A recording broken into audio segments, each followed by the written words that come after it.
Great.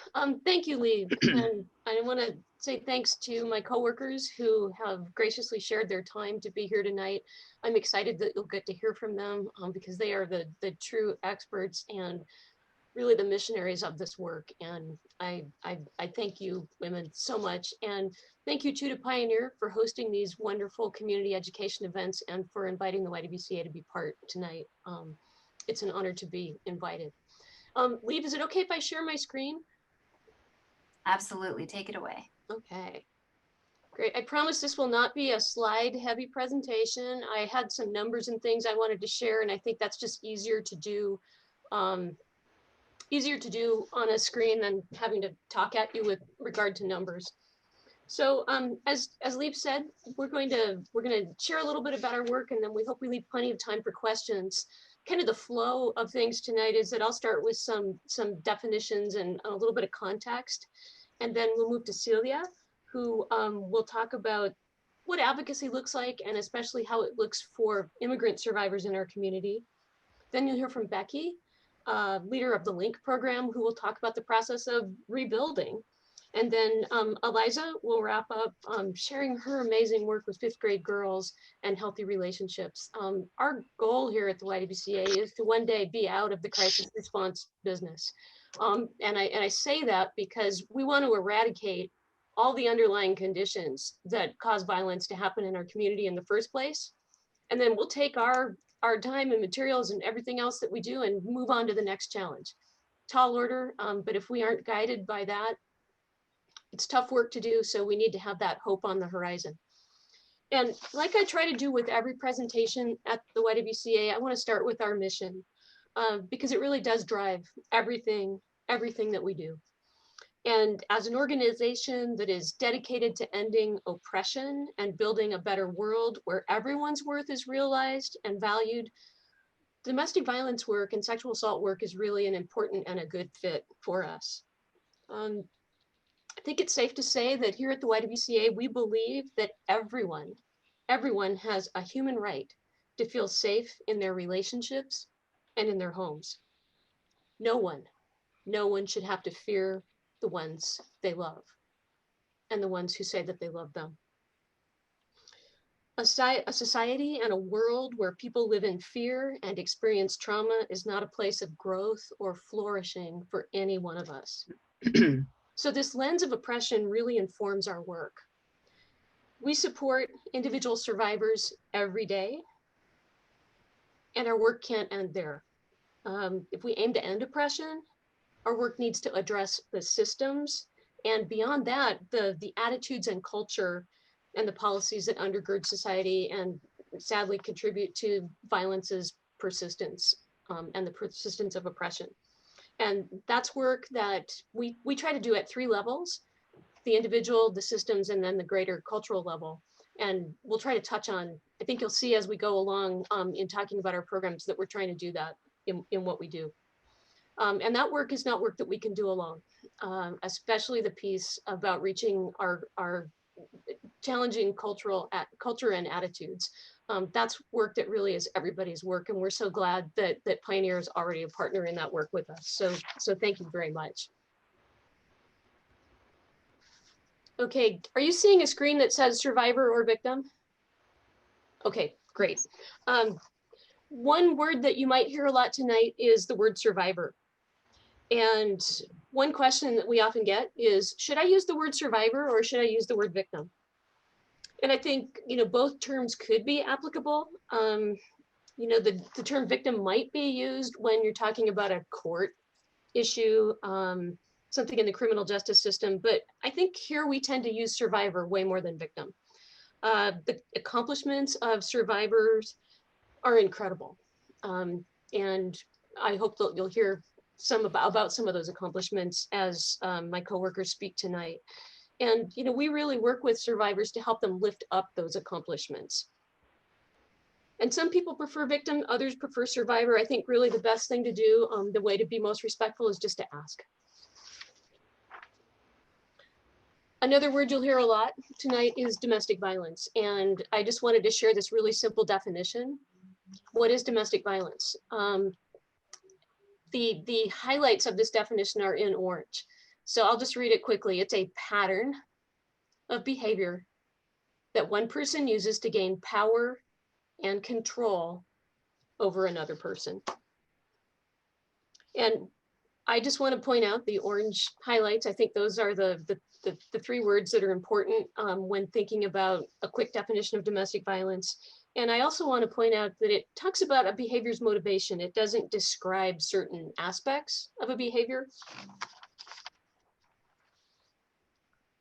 Now, some behaviors that might be commonly evidenced in domestic violence are these: isolation, emotional abuse, stalking, monitoring, controlling the finances, and physical and sexual assault. I think it's important to point out that the physical isn't the first thing that is mentioned, and often we hear that from survivors. They talk about the manipulation, the gaslighting, and the mind control that go along with all these other behaviors and usually indicate the beginning of abuse. I think the fundamental harm of abuse is the loss of autonomy. Autonomy in my mind means independence and the freedom from external control. And everyone should be able to make their own choices in relationships. I think that goes right back to our mission. I'm sure that all of us here agree that those are choices that are fundamental to our humanity. And when abuse comes into the situation, we've got maybe a little different belief system going on, in that people who are abusive to their partners, often behave as if they have a right to control their partner, that somehow that bad behavior is justified, and that the partner is the one to blame for any problems in the relationship. And there's a lot of manipulation that goes on, not just with the other person in the relationship, but with others outside the relationship. And it can get deliberately confusing, where a perpetrator might say, oh no, I'm the victim in this relationship.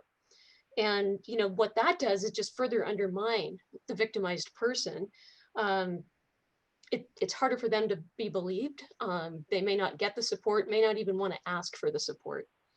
And this is also where the system, the broader system, comes in. And when I talk about the system, I'm thinking of like the criminal justice system, the court system. We've seen perpetrators call the police on their partners to get their partners arrested. Maybe they'll make a random call to Child Protective Services, and make comments about their partner's parenting. And then CPS gets in there and is kind of re-victimizing the victim around issues of parenting. And so it really kind of entangles survivors in those systems, and it makes it hard to access that help in the future. And it also undermines trust incredibly so.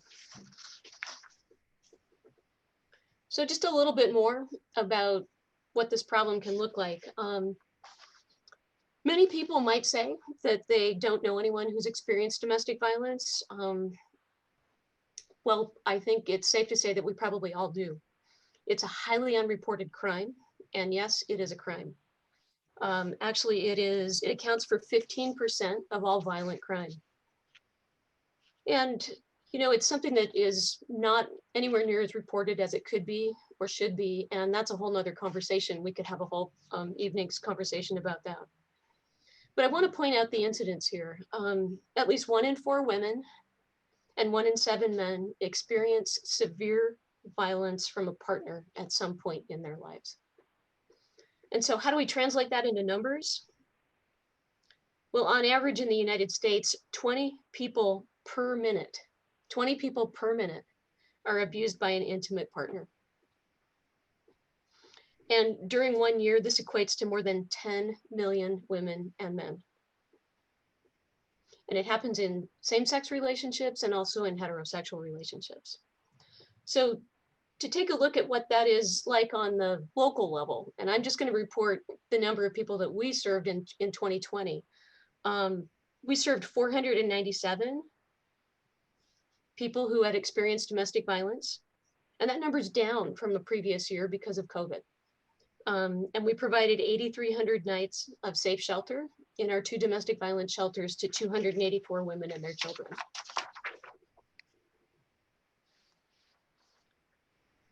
These numbers always shock me. I'm kind of an econ and accounting major by former education, and numbers numbers do indeed have power. So I don't need to read these to you, but this is just the cost of domestic violence for 1 year.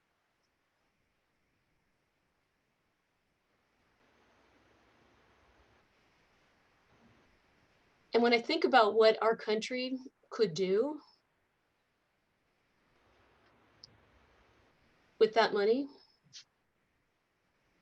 we could fund Mariposa programs in way more schools all around the country.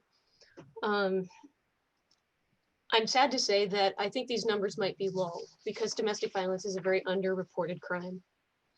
And I think one thing that these numbers can't measure and that I hope we will always carry with us is they don't show the lost potential of all those who can't engage their talents and energies and hopes because of abuse. Just think of what our society and our world loses with this incredible, halting of human potential. It's sad, and it also makes me kind of mad.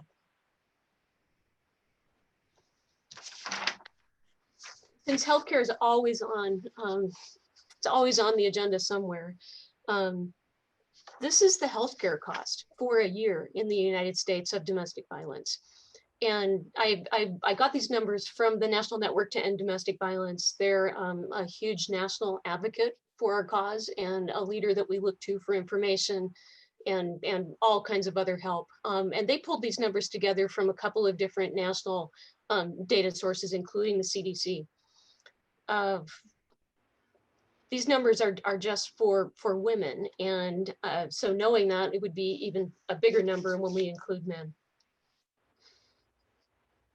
And again, the underreported nature of domestic violence supports another statistic that I didn't put up there, and that is that only 34% of people who are injured by their intimate partners receive medical care for their injuries. So again, the number would be even higher if everybody got the care that they needed. And on the mental health care side of things, domestic violence correlates with a higher rate of depression and suicidal behavior. So I want to end with this, this definition that's one that I carry with me, and it's from our friends at the National Network to End Domestic Violence. So I'm going to pass things over to Celia, but I just want to have you take a look at this definition.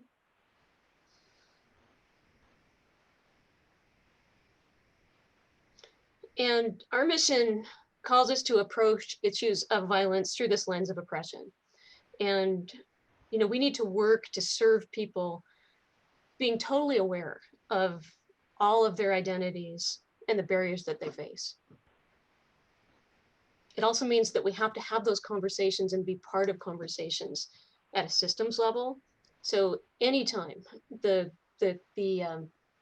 victim services system gets together, and by the victim services system, I mean folks like us who work in shelters, the courts, the judges, attorneys, child protective services, mental health, healthcare.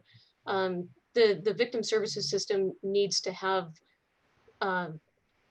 as many voices there as possible so that we can improve the experience and the trust level in systems, and not be re-victimizing people when they make the brave step to reach out for help. And it also means that we need to be constantly engaging with our community in conversations around violence so that we can, as a community and as a large society, change our attitudes and get to the underlying causes, conditions that allow violence to continue. Domestic violence is often treated as a private matter. And I hope that if you take nothing else away from this conversation tonight, that I hope you take this. While domestic violence happens to people and it happens in families, it is ultimately a social issue with high costs and consequences for all of us. It affects all of us. Again, thank you for being here tonight, and I'm excited for you to hear from Celia and Becky and Eliza, the people who are doing the real work on the ground. they're making a difference in people's lives every single day, and it's my honor to work with them. I'm going to stop sharing my screen and let you gaze on their faces. Thank you. Thank you, Anne Marie. Do you want me to get started? I just wanted to share tonight a little bit about what my job is, and it's working with the immigrant survivors in our community. And I wanted to share, I'm going to read it because if I don't read it, I'm going to lose track and go off on other stories. And so I just wanted to share a little bit about how immigrant survivors face added barriers to escaping violence. So when survivors come to the YWCA telling us that they're afraid to reach out for services, we know it's serious. Many survivors have been physically and sexually abused by their spouses or partners for long periods of time. And with the talk of deportation, the separation of families, and the rumors of ICE, even now with new administration, they are afraid to seek help. Many abusive partners use this fear to control the survivor by telling her she is going to be deported if she calls the police, and she will never see her children again. Her reality is that she has to choose between being safe or losing her children. The abuser takes advantage knowing there is a language barrier and that she is not going to be able to tell the police what happened. I'm not sure if you know, but in Walla Walla County, the Walla Walla Police Department has only 3 bilingual officers. And the county, the last I heard, had only 1 bilingual deputy. So it's almost a guarantee that the officer who comes to her home is not going to speak her language. And because of this, officers have used the children as interpreters. And obviously the survivor is not going to tell the police everything that happened, not in front of her child. I've had officers complain to me and say, it's a waste of time. I don't know why they call if they're not going to talk. You need to talk to them. No, officer, I need to talk to you. So the fear of going to court can almost guarantee that they are not going to get justice or the safety that they need. For most survivors, seeking protection feels more dangerous than staying silent. They have the fear of retaliation from their abuser. This is one of the biggest fears and one reason why they do not report. He often threatens that he will kill her when he gets out of jail. He tells her, you are nobody. Nobody knows you. They don't know your name. You don't have an ID. I can cut you up into 1,000,000 pieces and scatter you in the river. Nobody will even know you're missing. Nobody cares. This is a survivor's reality. Many of the survivors who come have been referred to the YWCA by someone. Word of mouth is how they get to us. The survivor talks and I listen. I tell them about our confidentiality. I let them know that we want to help and we will do what we can to keep them safe. The trust has to be established, but it takes time. I also tell them that out of all this bad, there's got to be some good. So I share that because DV is a crime, and by reporting, they might be able to petition for a change of status. The most common immigration visas are the U visa for victims of crime, the VAWA, and asylum. In 2020, we accompanied close to about 10 or so clients to immigration court or appointments. 3 of those became US citizens. This year, 2021, we have taken 2 survivors to immigration court, and we're only in March. So we will strive to continue providing culturally appropriate and supportive services at the YWCA. When immigrant survivors know their rights, their abuser has one less tactic of fear to use against them. When survivors of abuse are safer, our whole community is safer. Thank you. That was short, I know. I thought it was longer. but we do try really hard to work with our survivors here. And with COVID-19, it was really difficult for a lot of them that were used to coming to support group, being able to come into the office and see us. I was not working for the whole time that the governor said we had to shut down. And it was hard. It was hard, but we had to be creative and find ways to continue the communication. And it was scary. It was scary even for myself as a provider, because I would say, I'm going to make a phone call and I'll call you right back and tell you what we can do or where I can refer you, even if it's by phone. I would call someone, I would call a resource locally, and I would get a message, but no person, nobody to respond. All the offices were closed. And that's why my community outreach is so important. And that's why I am thankful to know so many of you and have your emails or your cell phones or, that kind of stuff, because I would pick up the phone and look through my contacts and say, well, I found this one and I'm going to call directly to the director of this place and find out who I can call. And that's how we did it. That's how it worked. Survivors needed to talk about COVID. They needed to talk about everything that they were going through, their fears, being, in four closed walls with their perpetrator, which escalated things even more. They didn't have any place to run. They didn't have any place to go. At work, they used to be able to talk to their coworkers, or their coworkers would notice that something was wrong, and they could talk and figure things out that way. But that wasn't there for them anymore. Support groups were gone. They couldn't share at support group what was going on. They didn't have their support system anymore. Sometimes the children will share with their teachers, or make comments about something of domestic violence that's going on in their home. And they didn't have that anymore. So there was nobody to call to see how the family was doing. There was nobody to call to see if they needed help. So, we did what we could. And eventually we started a virtual support group, which was difficult in my community because a lot of our women are not tech savvy. They don't know how to use the phone. They don't know how to use, some of them might use Facebook. Most of them knew how to use Facebook. So I said, okay, well, let's do a messenger, a special group in Messenger, because everybody could push Messenger and go on video and talk. So we did that. And we were fortunate to get some donations from our funding, plus from the community, for people to have a cell phone to do that, as many of them did not own a cell phone. But here we are working every day. We've been really busy.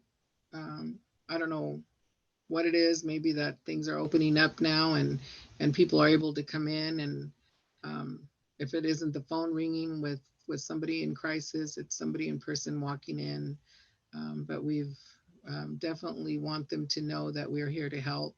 If you have people that we're here, and we'll do what we can to keep them safe. Thank you. I'm Becky. Welcome to the Link office.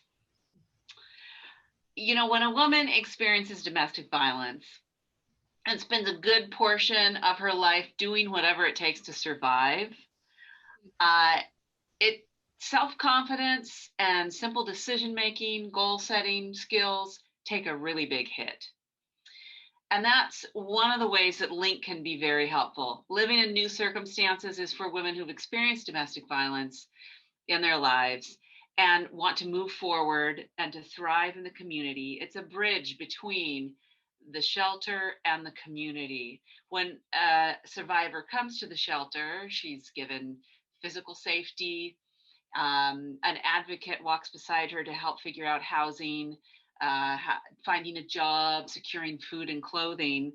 But once those things are secured, and even before all of those things are secured, these women need to start learning or relearning skills needed for developing a healthy, independent lifestyle, rebuilding social networks that are healthy, and engaging in community life.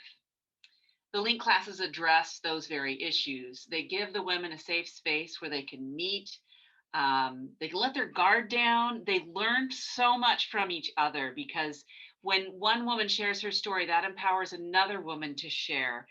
They give each other advice all the time. I love it. I feel like I learn more from them than they learn from me when I'm teaching these classes. And I always like to say I facilitate the classes. The curriculum by Dina York is really fantastic, but I do a lot of listening. We all do a lot of listening and talking back and forth, because again, these women are so wise and they're so brave. The fact that they have the courage to walk in and try something new with new people, especially during COVID, we're online. Oh my goodness. I mean, it's bad enough to walk into a room where you don't know anybody. Let's add a technology device of some sort that we don't know how to use on top of that. These women are willing to learn how to do simple things. They have to be able to send emails back and forth in order to get, to click on the link to join the class. They learn how, when they're on the platform, how to communicate on a Zoom type platform, which is a really big deal when you get out in the workforce right now. Learning to be comfortable with the technology. By the time class is over, they're so much more comfortable. Yes, there are a few ladies who get the computer thing, but most of them do not have a computer or even a smartphone to use. And again, like Celia, we have some of those that we can provide to them if necessary. I will show you, I will not screen share, but I will show you what each woman gets when they come to class is a tote, link, living in new circumstances, a lovely water bottle, curriculum, and we've even filled it full of markers and colored pencils and a journal. So we have coloring pages in here.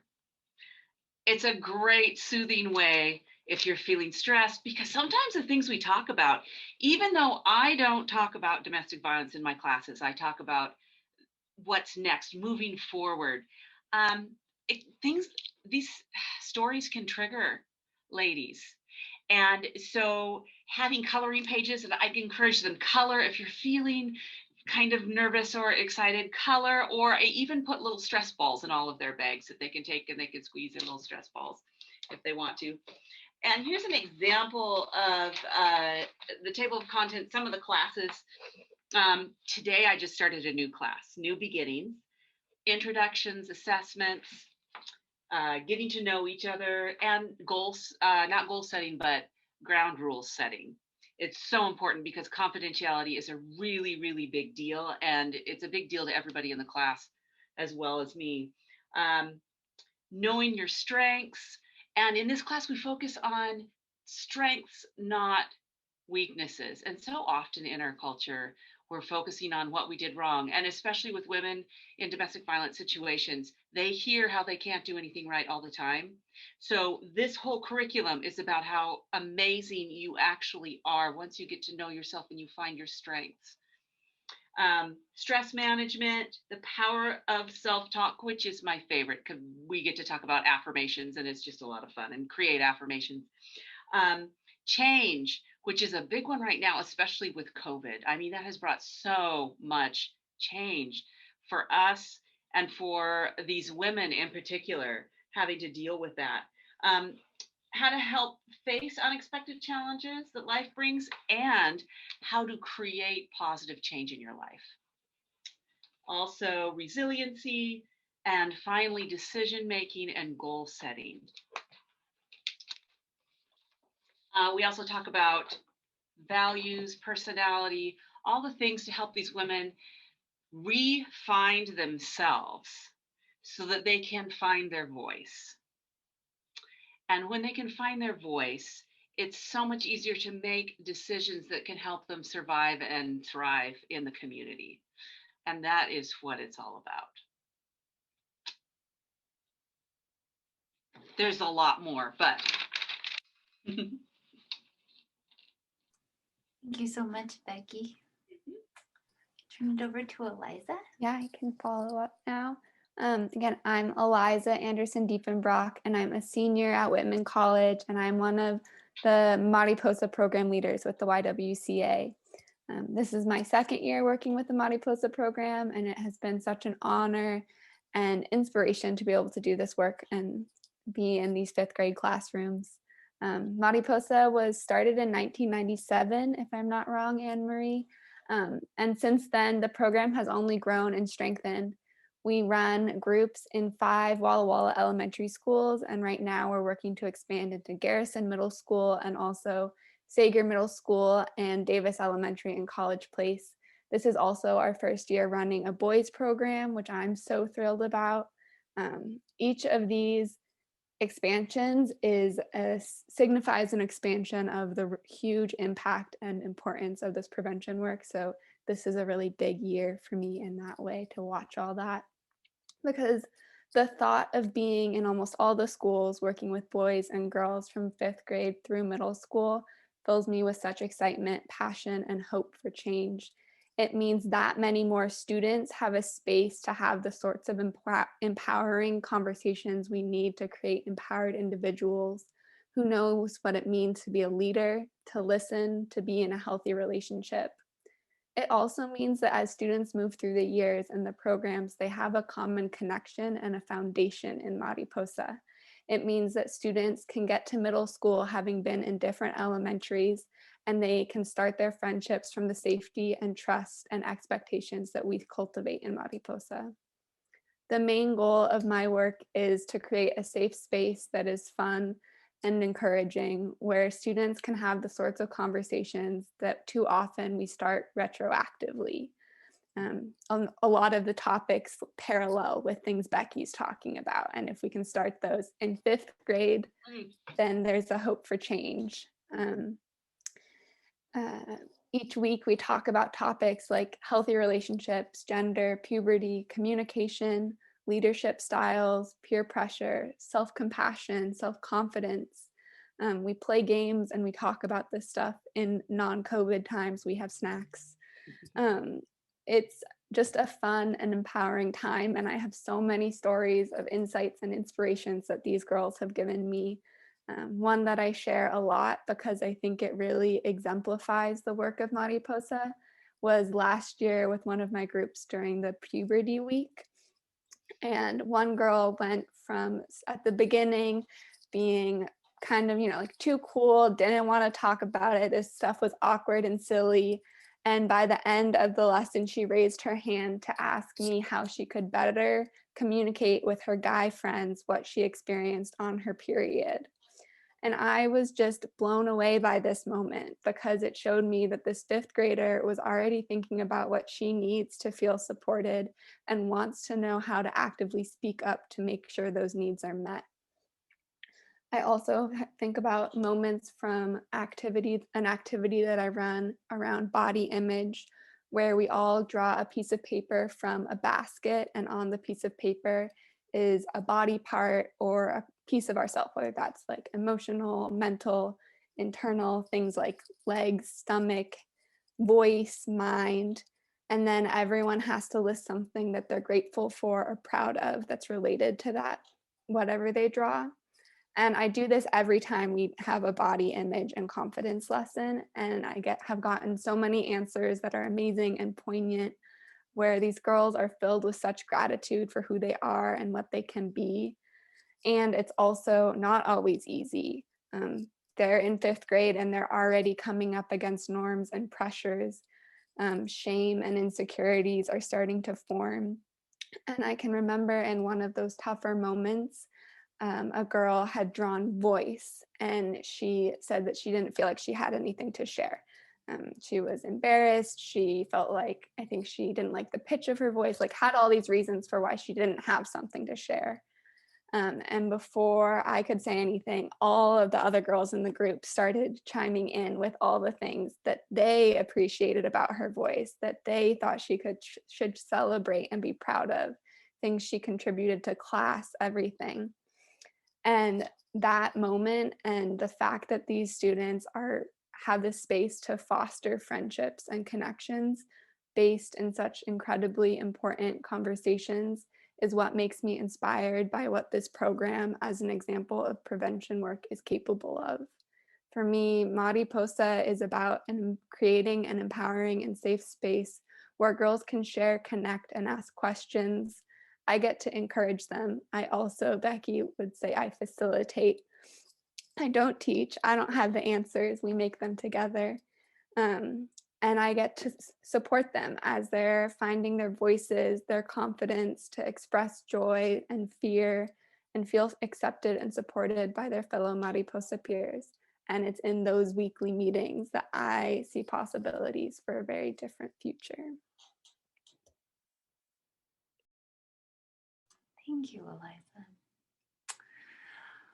Well, thank you, all of you, for the stories that you've told and all of the insights that you've given us. And it's now our turn as listeners to come up with some good questions for you. So I'm going to let all of our attendees take a minute and think of some good questions for you. And I'm going to be working on my questions too. Friends, down at the bottom of your screen, Dorothy's got it, there's a little chat button, and you can put your question in there, and then I'll see it and the panelists will see it.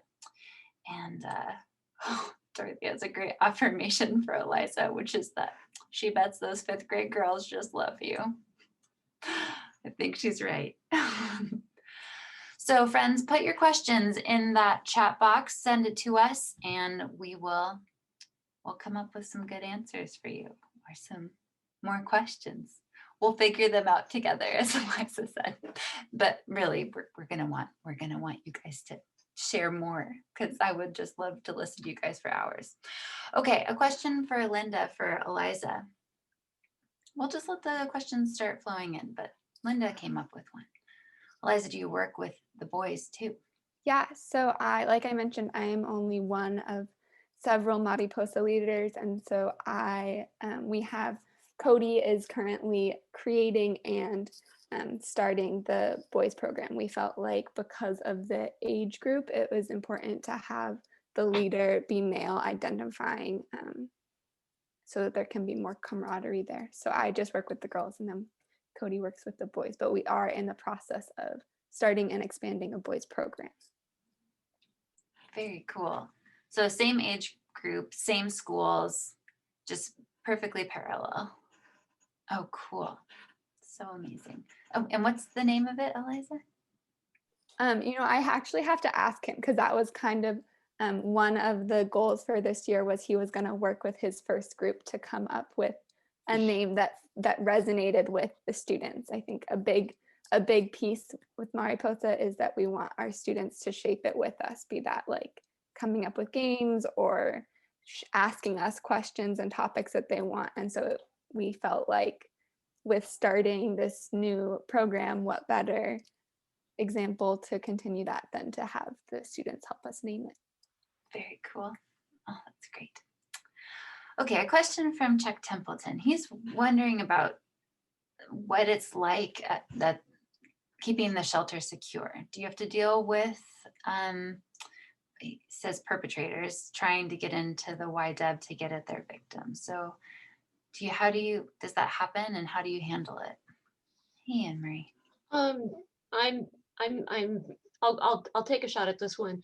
Back in the early 80s, when the YWCA transformed their women's travelers aid residence to a domestic violence shelter, as the movement made its way across the country, they needed to do some improvements for a whole lot of reasons, but security was one of them. And at that time, they made what I thought was a very wise decision, not to have a shelter that was at a secret location. In the early days of the domestic violence movement in the 70s and the 80s, shelters were always in secret locations. And I'm glad that our YWCA decided not to do that. I am super proud of the fact that people in our community know where the shelter is, and our neighbors especially. They look out for us. So we've got kind of our neighbors who are one of our lines of defense. And I remember a time when Pioneer was undergoing remodeling, and the administrative staff of the church had moved their offices so that they were looking at the YWCA family shelter, which is on the corner of Colville and Birch. And I have always had a pretty healthy relationship for women in the administrative field. My mother was a secretary at General Motors, so you don't mess with secretaries, and you definitely don't mess with church secretaries because they know everything that's going on. And they saw things on the sidewalk and would call me and say, there's a man I don't like the looks of. He's standing by the gate. We've already called the police. So I'm grateful for our neighbors who watch out. The building is a secure facility. And if anybody tried to get in here to get to somebody, they'd have to get past our panic button system. Now, that is not to say that anybody who truly wanted to get in here and was willing to take all kinds of nasty steps to do so, they could probably do it. But our building was built to be a bomb shelter, so they're going to have a hard time breaking down the walls. What I'm really, I'm just proud of for our whole community is the response of our law enforcement. As I said, we have a panic button system. I can't show you mine, it's under my desk, but our staff have them. They look like little garage door openers. And if we've ever had to depress the button on that device, we have law enforcement here in less than 2 minutes. And I will tell you that we've only used one of those, well, I think 2 times. The first time was while somebody was painting a room and they said, what's this button? And they pushed it and along came the SWAT team. And let's just say that volunteer was so scared, he never wanted to come back to this building again. But I also believe that the word is on the street that we will prosecute. If somebody has a protection order and they are not supposed to be here, and they cross the line and come within 500 feet of the building, our attorney and law enforcement will be all over them. We will not hang back. What I have noticed, and my coworkers who do the direct service work can probably speak to this better than I, but I have noticed that many perpetrators are real jerks to the people in their lives, and they can also be real cowards when called upon by the rest of society. Mm-hmm. Thank you, Anne Marie, and thank you, Chuck.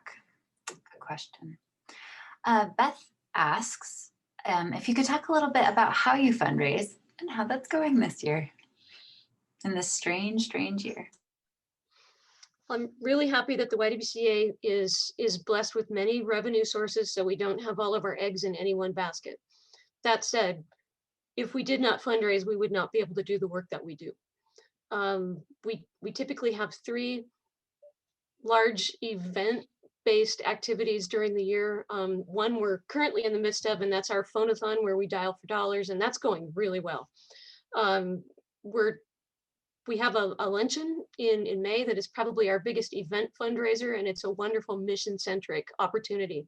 It's going to be virtual this year, and we adjusted our revenue targets accordingly. And we also have an auction fundraiser in September.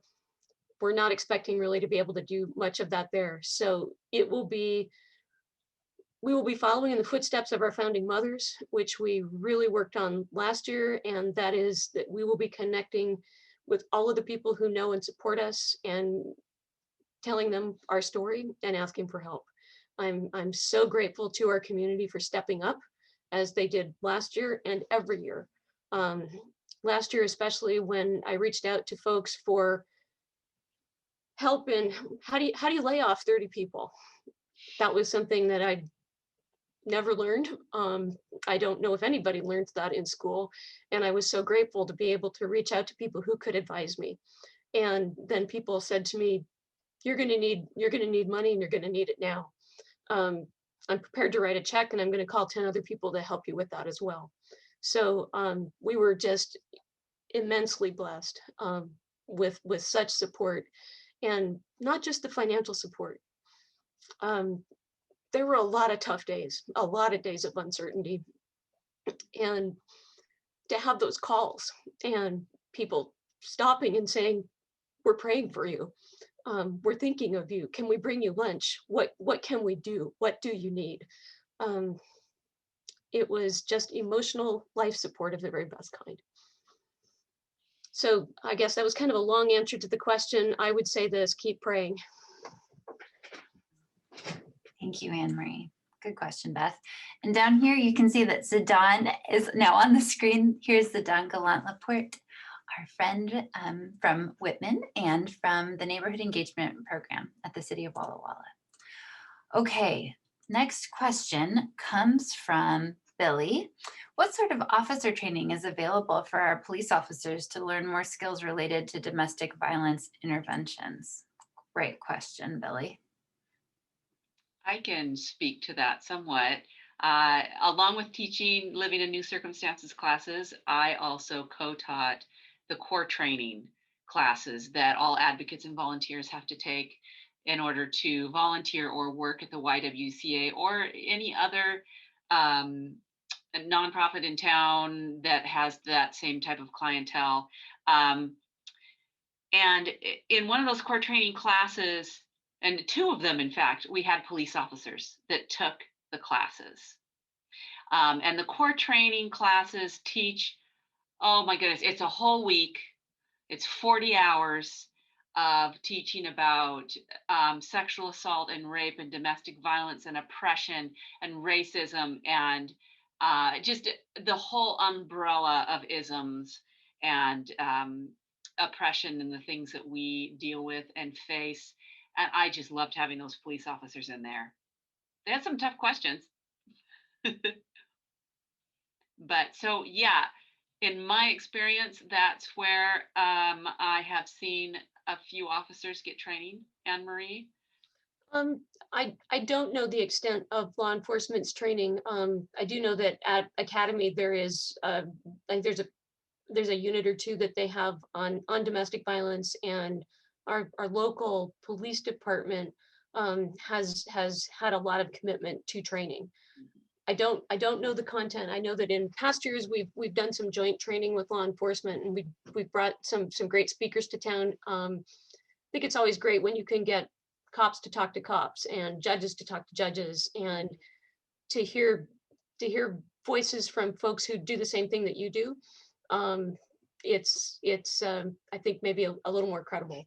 But that, I'd like to get in touch with Shalise at the police department, and I can report back on that training. So if that's okay, Leaf, to get that information to you, I'd sure like to do that. Absolutely, we love to keep the Celia, any thoughts on that, or Eliza? Yeah, I've been to a couple of trainings where it was specifically for officers on responding to domestic violence. And it's important, I think, and I think it's good to do it at the academy when they're just first starting, so that they go, there's so many new officers and really young ones, and they're doing the best that they can. And I think it's important for them to know what options they have, especially when working with those that they can't communicate that well with. But yeah, and it's difficult, I'm sure, for them when they're out there trying to figure out, we've had a lot of survivors who have been arrested, Yeah. because of miscommunication or they don't have the marks on them, but the abuser does. And, they just don't get to hear the full story if they're not asking the right questions sometimes. And so these trainings are really good because it tells them what to ask, what to look for, how to separate them, the abuser from the victim, and, all those kinds of things. So I think it's important for us to have those relationships with law enforcement, so that we're able to offer some kind of training to them also from our perspective as to how to work with victims and find out what's going on. The next question is going to come from me. And this is a question coming from a pastor.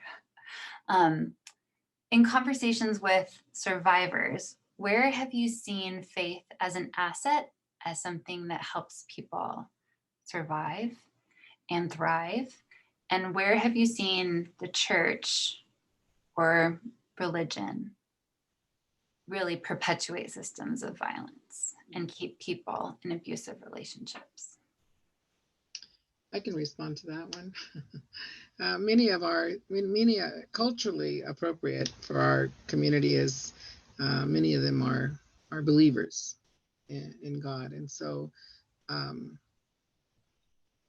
that is part of their support system. Prayer, giving each other the needs that they have spiritually. They talk about it. I let them talk whatever they need. Whatever they need is what they're going to receive, right? Whatever it takes for them to feel supported. And, I'm a believer, so it's so simple and easy for me to be able to let them talk spiritually and pray. We've had people that'll come into our group with a big issue, something that's very serious and something that's very scary. And someone will say, let's just take a moment and let's say a prayer for this particular person that's going through this right now. And they will pray, and they will read prayers. They'll bring prayers to share. But faith is what keeps them going. Faith and the trust in God. And I want to say that 99% of my clients are spiritual. And if it wasn't for that, they don't believe that they would be able to go through what they're going through and be able to survive and be able to take that next step forward. Because it's not easy, right? It's very difficult. And without the faith, they wouldn't know what to do without their faith in God. Yeah. Thank you, Celia. Other advocates, I know you have experience all over the place, so if you want to chime in, please do. I would also leave, I think, a really great resource for faith communities is the Faith Trust Institute. There's a wonderful book that we're always trying to get as many copies of as we can, and it's about, it's a little tiny book, and it's about domestic violence and women of faith. And I think it's a book that kind of counteracts all the verses that might, Bible verses that might be used to justify subservience of women and such topics. And it's really a helpful book. The resources of the Faith Trust Institute, I think, are excellent, and not just for faith communities, but there's some great messages that I think translate to broader communities.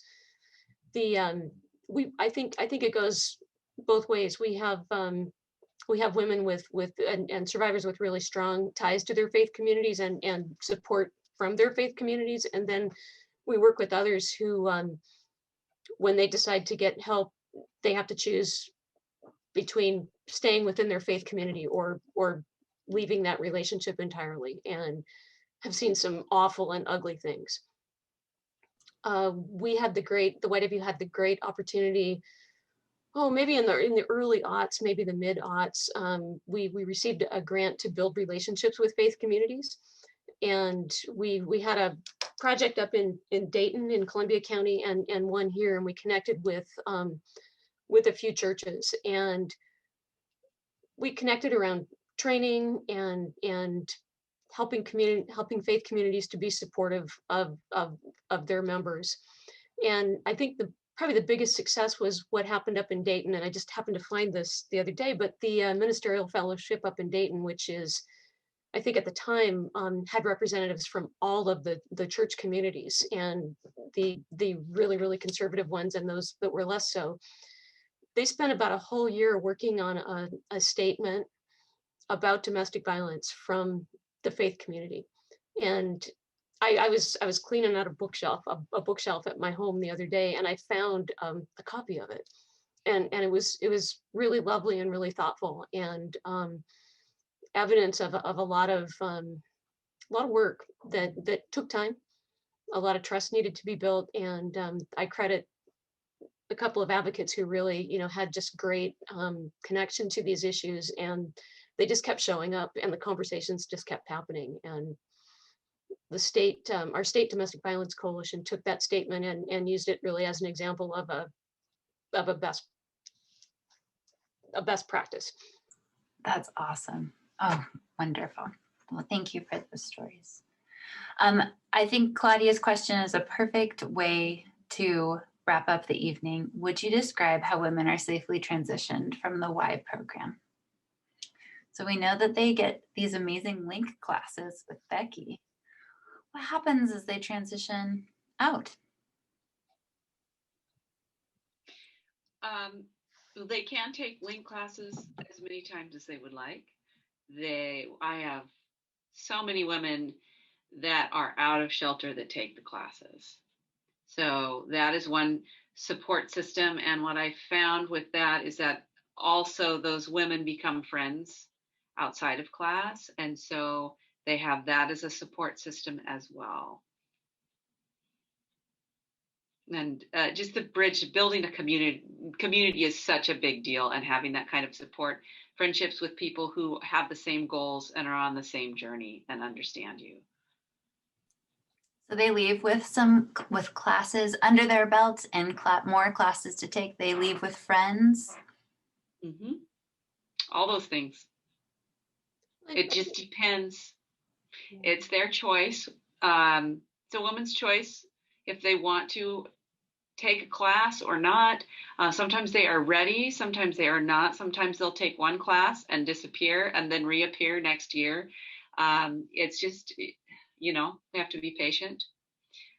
And some women will want to be there the day after they come in the shelter and then take 5 different link classes in a row and then head back to college and get a job and go on and thrive. Every single situation is so different.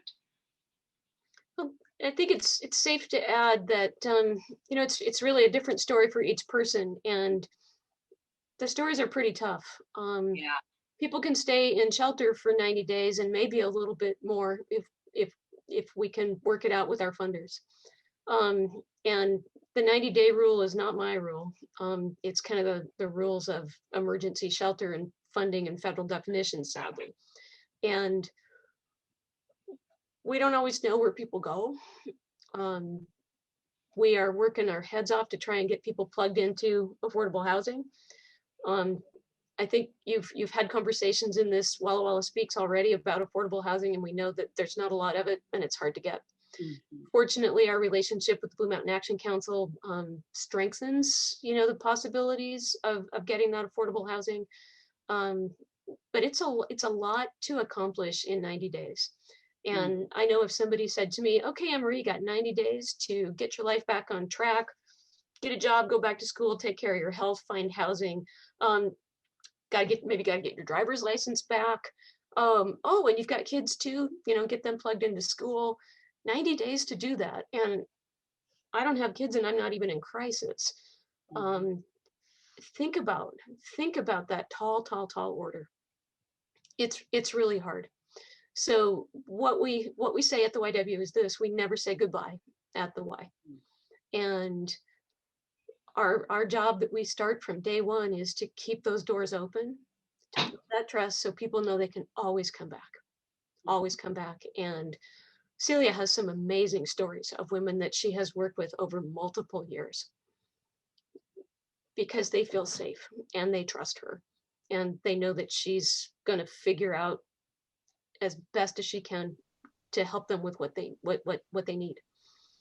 I wish I could say, Claudia, that we have this amazing warm handoff and you walk out the YWCA and you're in your own apartment and boy, you've got a job and you're going back to school and life is good.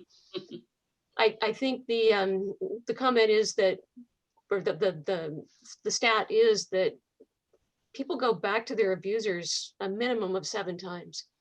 We don't know where we are on a person's journey.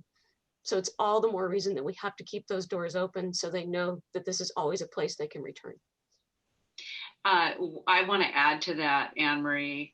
Also, something that the advocates do is they talk with the ladies about safety planning, because so many times they really don't have any good options except to go back, especially if their children are with the abuser.